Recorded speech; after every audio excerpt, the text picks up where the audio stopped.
All right, I know what I want to say. I don't know how I want to say it. I didn't prep this podcast at all, not a single note, bullet point. I just know what I want to say. And this has been top of mind. This has been something that I've seen a lot in the year 2023. I'll talk about why I feel like I've been seeing this. And then additionally, I'm going to help you guys out. All right, because I do think this is a very pressing topic in 2023 and quite honestly, probably for every year after this. All right. And that's identifying what the fuck you want out of your business. All right. That's what we're going to talk about today. So why do I think this is being brought up more in 2023? What am I seeing? I'm seeing a lot of coaches in the year 2023 realizing that they don't want to build as big of a business as maybe they once thought. All right. So why do I think that is? I think that is because this year, I truly do believe that we are in a recession. And I truly do believe that growing a business right now is harder than it's ever been. And a lot of individuals got into online fitness coaching during a very good time, which is COVID, right? Why was that such a good time? It was such a good time because people couldn't work out in gyms. They had to work out at home, and online coaching really grew during that time. Well, COVID's over. So a lot of people are going back in person. In addition to that, there is a lot of economic trialing times right now, which I think is evident. It's not talked a lot about on the news. And I know our government doesn't say we're in a recession, but if you actually look at the definition of a recession, it's 2 quarters of negative GDP growth, which is actually something that we experienced in 2022. So I think we're in a recession, which once again has made it very hard to grow a business. A lot of the companies that I know, a lot of the big companies that we look up to are either barely turning a profit or have really stagnated in their business. And I'm going to be honest, no one's really growing exponentially right now.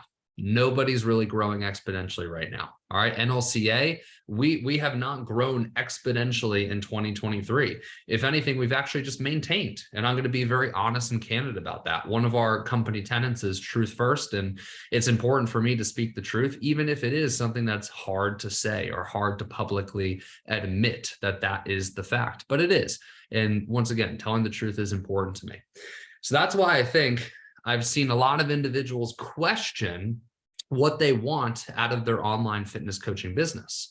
Do they want to scale as much as they originally want, or do they want this to be a lifestyle thing? All right. The other reason, so one is economic hard times, I feel like are creating reality for people of what entrepreneurship looks like. All right. The second thing that I've noticed is hard work has really been touted in this current modern day culture, meaning there's lots of, I mean, I see it everywhere, right? A lot of people talk about the 4-hour work week. I literally saw the other day that the government is looking to pass a bill to, instead of making a work week 5 days a week, they're trying to make it 4 days a week, right? And I see it everywhere. I see it a lot of places. People don't praise hard work anymore. A lot of people are trying to work less, and I get it. And if that's what you want and that's your agenda, go for it. I'm not touting that.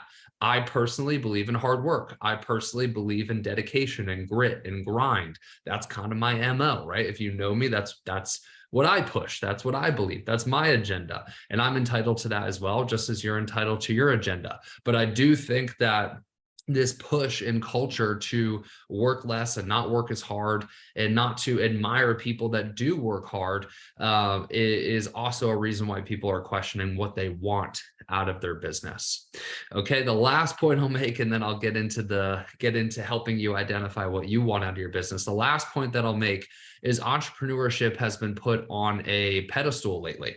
All right, it's been put on a pedestal, not even lately. I would say over the past 10 years, it's been put on a pedestal. Everybody wants to be an entrepreneur. Everybody wants to start a business. But I'm going to tell you another truthful thing right now. Not everybody is meant to start a business.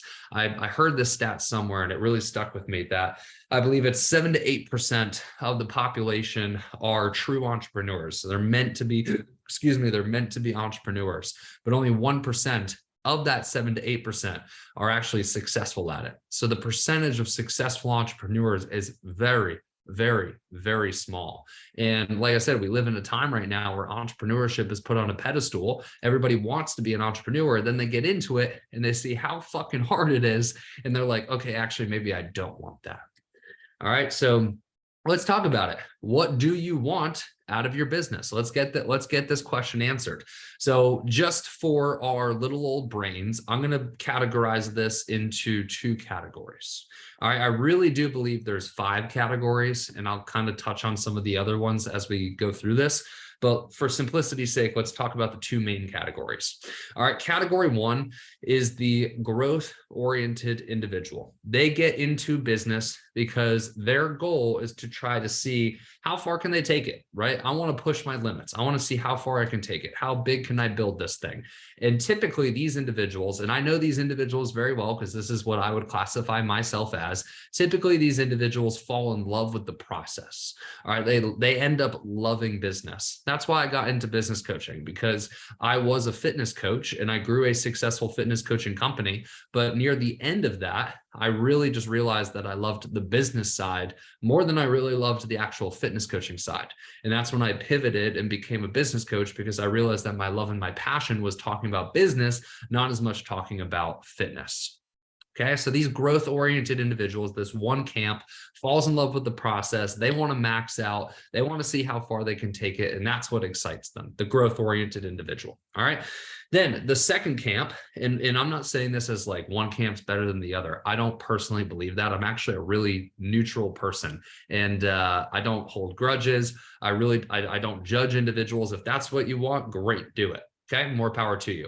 My goal of this is to help you come to the realization of what you are, what you want. Okay, so the second group of individuals, they build a business for lifestyle. All right, their lifestyle is the thing that is most important, and they need to create a business to fuel their desired lifestyle. Right? If they enjoy travel, they enjoy vacation, they enjoy time with their family, they enjoy all these things. All right.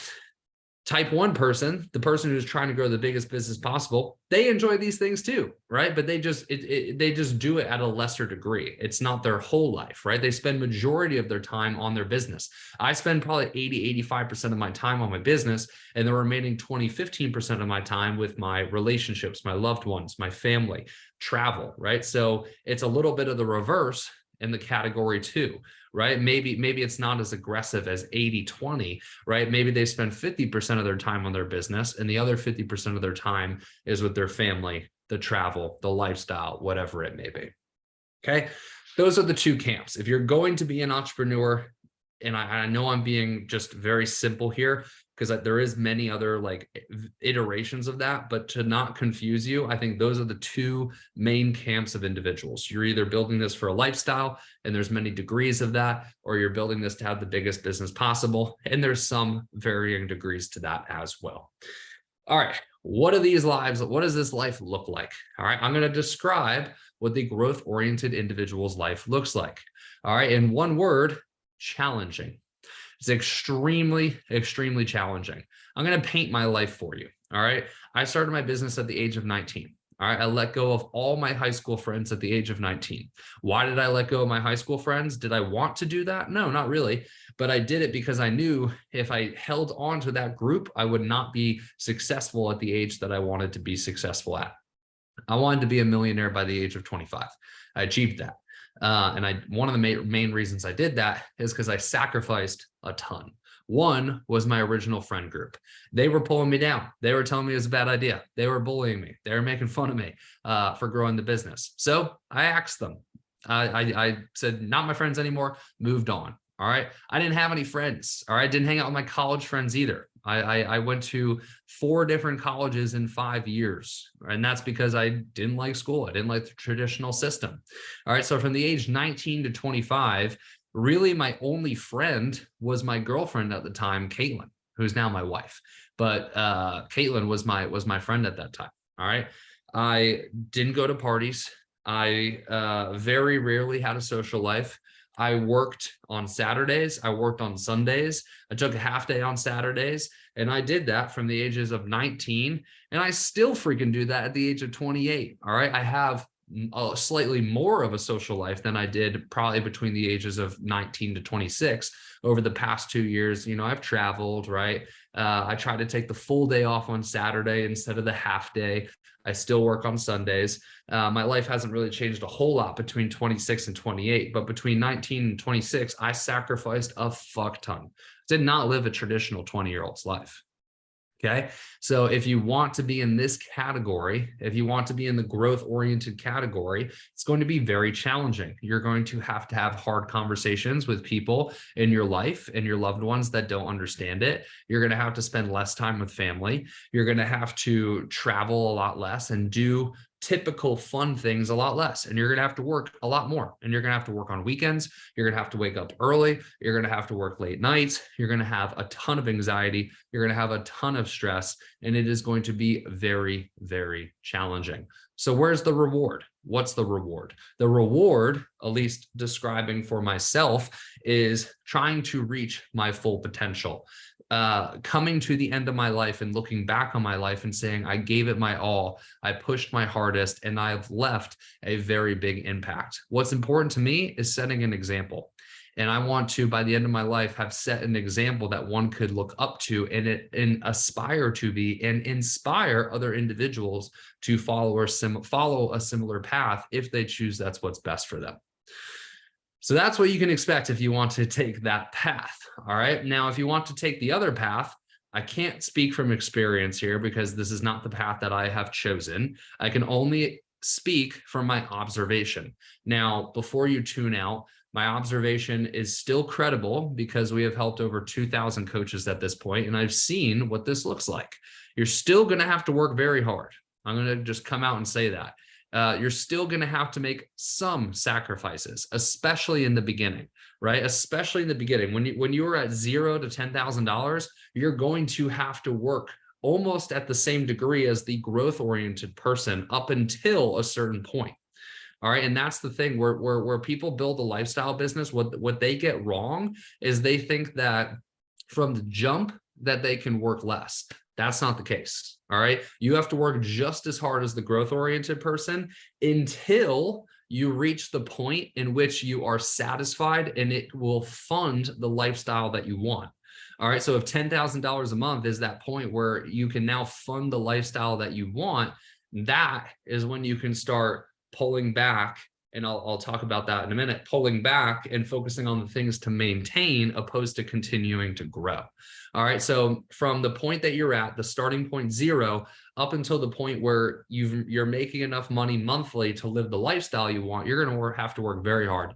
You're still going to have to make a ton of sacrifice. The only difference between the lifestyle person and the growth-oriented person is the growth-oriented person has no end in sight. They're just going to keep going until the wheels fall off. This individual, the lifestyle individual, they're going to go until the point where they hit that threshold. And once you hit that threshold, that is when you can start pulling back and you can start putting systems in place or people in place to maintain where the business is at. Okay. I feel like I've successfully painted the two categories of individual. Like I said, I had no agenda for this podcast. I'm just speaking purely from the heart, purely from the mind. And this is something that's been on my mind lately. And I feel like I just need to get it off my chest. The last thing that I'll end you with is it's not going to be perfect. It's never going to be perfect. Life is completely out of control. You cannot balance life. All right. There is no balance to life. And if you try to balance life, you are trying to control something that is uncontrollable. Life is uncontrollable. All right. What you need to focus on is, am I out of control in a healthy way, or am I out of control in a crazy way? Out of control in a healthy way is being very clear on what you want and sticking to your habits that are aligned with that vision. And out of control in an unhealthy way is not sticking to your habits, not knowing what you stand for, not knowing what you want, and not being aligned with that. That's the difference here. Okay. So prepare for it to be unpredictable. The last thing that you should prepare for is potentially for you to have a change of heart. And that's okay as well. Maybe you think you're the growth-oriented person now, and you get into it and you're working and you're working and you're working. You just come to the point where you're just like, man, maybe this isn't for me. And that's a tough question to ask, because you got to understand where that question comes from. And that takes a ton of self-awareness. Does that question come from short-term stress, short-term anxiety? Does it come from, I'm not seeing results during this phase of my life? Because if that's the case, you probably still are the growth-oriented individual and you're just going through a challenging time and you just need to keep pushing through and you'll get on the other side of that and you'll get back in a good momentum and a good groove. All right. But if you answer those questions and you truly in your heart of hearts, and only you know this, not me, and truly in your heart of hearts are just like, yep, nope, I'm just not a growth-oriented person. I can't stop thinking about the lifestyle components. I can't stop thinking about this vision that I have. Then maybe that's true. And maybe you make a switch, but you should at least go into this saying, I'm going to give, this is my current vision. I'm going to give this everything I got. And I'm going to expect potentially down the road that there is going to be a pivot. All right, man, this podcast has been a lot longer than I originally intended. I thought this was going to be a short one. It ended up being a very long one. I hope you guys enjoyed me speaking from my heart. And yeah, I'll see you guys in the next episode. Peace.